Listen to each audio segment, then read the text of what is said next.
محمد صلی اللہ رسول کریم۔ میرے بھائیوں دوستوں، آج آپ کے ساتھ یہ بات عرض کرنا چاہتا ہوں، اس کو برائے مہربانی لائک کیجئے، شیئر کیجئے، سبسکرائب کیجئے، جتنا ہو سکے آگے لوگوں تک یہ بات پہنچے۔ شیطان اس دھوکے میں ہمیں ڈالتا ہے کہ تمہاری مغفرت نہیں ہوگی، تم تو بڑے گناہ گار ہو، تم تو بڑے سیاہ کار ہو۔ یہ بات ہرگز نہیں ہے، یہ شیطان کا دھوکہ ہے۔ ایک واقعہ میں آپ کو عرض کرتا ہوں، اس سے آپ کو معلوم ہو جائے گا کہ وہ کریم رحیم ذات ہمارے لیے معاف کرنے کے لیے تو وہ بہانہ ڈھونڈتی ہے کہ کسی طرح بھی حضرت محمد مصطفیٰ احمد مصطفیٰ صلی اللہ علیہ وآلہ وسلم کی امت کو بخش دوں۔ اس لیے یہ عرض ہے، ایک بادشاہ کا واقعہ ہے۔ بخارا کا ایک بڑا ظالم حاکم تھا، جس کا مظالم اتنے زیادہ تھے جس کی کوئی حد و انتہا نہیں تھی۔ اتفاقاً ایک دن وہ کہیں جا رہا تھا، راستے میں ایک خارشی کتے کو دیکھا جس کو خارش نے پریشان کیا تھا اور اس کو سردی نے بھی ستایا تھا۔ تو اس کو دیکھتے ہی بادشاہ کی آنکھوں میں آنسو آ گئے۔ ایک خادم سے کہا کہ اس کتے کو میرے گھر پہنچا دو۔ وہ اس کتے کو گھر پہنچا کر جب واپس اس بادشاہ کے پاس آ گیا، بادشاہ جب شام سے کو اپنے گھر واپس آیا تو اس محل کے اندر اس کتے کو لوگ خادم سے کہا کہ اس کو لے کے آؤ۔ اس کو لے کے وہ ادھر بٹھایا، روٹی کا ٹکڑا دیا، تیل کی مالش کی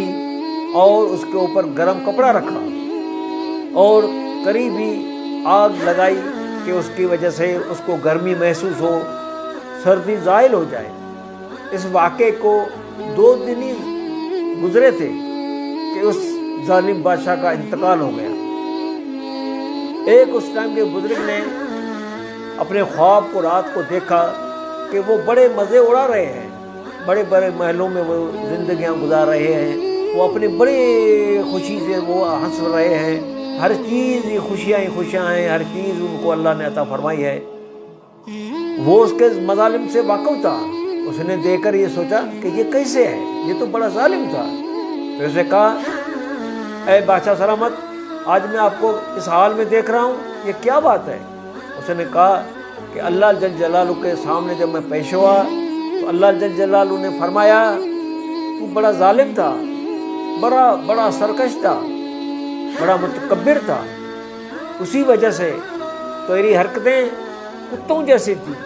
اسی لیے میں نے ایک خارشی کتا آپ کو دے کر اس کے طفیل میں نے آپ کی بخشش کر دی، مغفرت کر دی، اور تمہارے ذمہ جو حقوق تھے لوگوں کے وہ اللہ جل جلالہ نے فرمایا میں خود ہی ادا کروں گا، اسی لیے مجھے اللہ جل جلالہ نے معاف فرما دیا۔ میرے بھائیوں، میرے دوستوں، دیکھو ایک جانور کے اوپر، ایک کتے کے اوپر رحم کھانے سے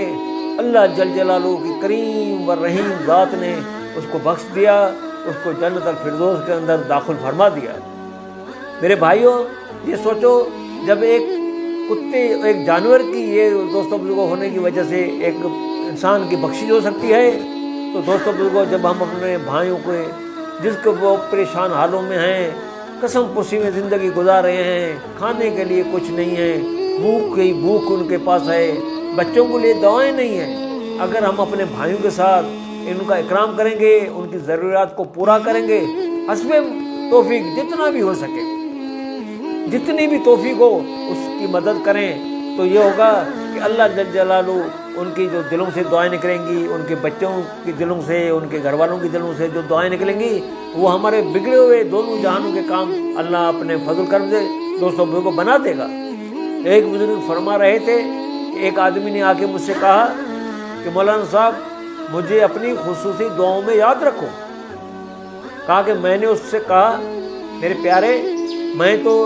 اپنے موجودہ مسلمانوں کو جو پچھلے گزرے ہیں، جو قیامت تک آنے والے ہیں، میں ان ساروں کو اپنی دعاؤں میں یاد رکھتا ہوں، لیکن ایک آسان وظیفہ آپ کو بتا دوں جس کی وجہ سے آپ کی وہ دعا زیادہ سے زیادہ اور جلد سے جلد قبول ہو جائے گی۔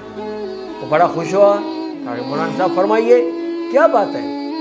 کہا کہ کوئی ضرورت مند، کوئی حاجت مند آپ کو آ کر سوال کرے، اپنی مجبوری پیش کرے، اپنی تکلیف پیش کرے، تو اس کو جتنی بھی حسب توفیق، جتنی بھی آپ سے ہو سکے اس کی مدد کریں۔ تو مدد کرنے کے بعد اس کو دعا کا کہنا بھی نہیں، لیکن اس کی مدد کرنے کے بعد جو اس کی دل سے، ان کے بچوں کی دل سے، ان کے گھر والوں کی دل سے جو دعائیں نکلیں گی، وہ تمہارے دوستوں دونوں جہانوں کے جو کام ہے وہ بن جائیں گی۔ دنیا بھی بن جائے گی، قبر بن جائے گی، ہمیشہ ہمیشہ جنت الفردوس بن جائے گی، اور حضور علیہ الصلوۃ والسلام کا ہمیں پڑوس نصیب ہوگا۔ اسی لیے آپ حضرات سے گزارش ہے کہ پہلے تو ابھی یہ ہے کہ جب ہم دعا مانگتے ہیں، دعا کے قبول کے لیے 3 طریقے ہیں۔ ایک تو یہ ہے کہ وہ دعا کبھی بھی ہماری رد نہیں ہوتی، ایک تو یہ فوراً پوری ہو جائے۔ اللہ نے فرمایا اگر ایسا نہیں ہے تو کوئی آفت آنے والی ہوتی ہے میں اس کو ٹال دیتا ہوں، اگر نہیں تو تیسری صورت یہ ہے اس کو جمع کر کے میں آخرت میں اس آدمی کو انعام کے طور پر وہ دعاؤں کا صلہ نصیب فرماؤں گا۔ شیطان کہتا ہے کہ تم نے تو کافی دعائیں مانگی ہیں، وہ تو قبول ہی نہیں ہوتی، یہ کبھی بھی نہیں ہے۔ اسی لیے یہ دعا سے پہلے درود شریف پڑھیں، بیچ میں درود شریف پڑھیں، آخر میں درود شریف پڑھیں، یہ اللہ جل جلالہ کے ہاں قبولیت کے لیے قریب ہوتی ہیں۔ اسی لیے دعا کو فرمائیے اللہم صلی علی سیدنا مولانا محمد ربنا آتنا فی الدنیا حسنۃ وفی الآخرۃ حسنۃ وقنا عذاب النار۔ اے اللہ میرے اور سننے والوں کے دنیا اور آخرت کے کام بنا دے، ہمارے سننے والوں کے دوستوں پریشان عالم کو اللہ جل جلالہ دور فرما دیجیے، امت مسلمہ علیہ الصلوۃ والسلام کی اللہ پاک مدد فرما دیجیے، اور حضور علیہ الصلوۃ والسلام کے ہاتھوں مبارکوں سے حوض کوثر کا پانی نصیب فرما دیجیے۔ یا اللہ ہماری دنیا بھی اچھی بنا، قبر بھی اچھی بنا، آخرت بھی اچھی بنا، مخلوق کی محتاجگی سے ہمیں محفوظ فرما، اپنے نبی حضرت محمد صلی اللہ علیہ وآلہ وسلم کے توفیل ہماری دعاؤں کو قبول فرما۔ اللہم صلی علی سیدنا مولانا محمد۔ اللہ پاک ہمیں جو گزرا ہوا وقت ہے اس کے لیے دوستوں جو گزر گیا ہے اللہ پاک ہم اس کے لیے معافی چاہتے ہیں، نیک عملوں کی توفیق عطا فرما، جو پچھلے ہیں گزرے ہوئے ان کی مغفرت فرما، موجودوں کی مغفرت فرما، ان کی دنیاوی اور اخروی جو ضروریات ہیں وہ پوری فرما، آنے والے مسلمانوں کو کامیاب فرما۔ یا اللہ ہماری دعاؤں کو محض اپنے فضل و کرم سے اپنے حبیب حضرت محمد مصطفیٰ احمد مجتبیٰ صلی اللہ علیہ وآلہ وسلم کے صدقے، سارے صحابہ رضوان اللہ عنہم اجمعین، صدیقین، شہداء، صالحین، اولیاء کرام، بزرگان دین، ولی اللہ کے صدقے ہماری دعاؤں کو قبول فرما، قبول فرما، قبول فرما، صلی اللہ علیہ وآلہ وسلم بے رحمتک یا ارحم الراحمین۔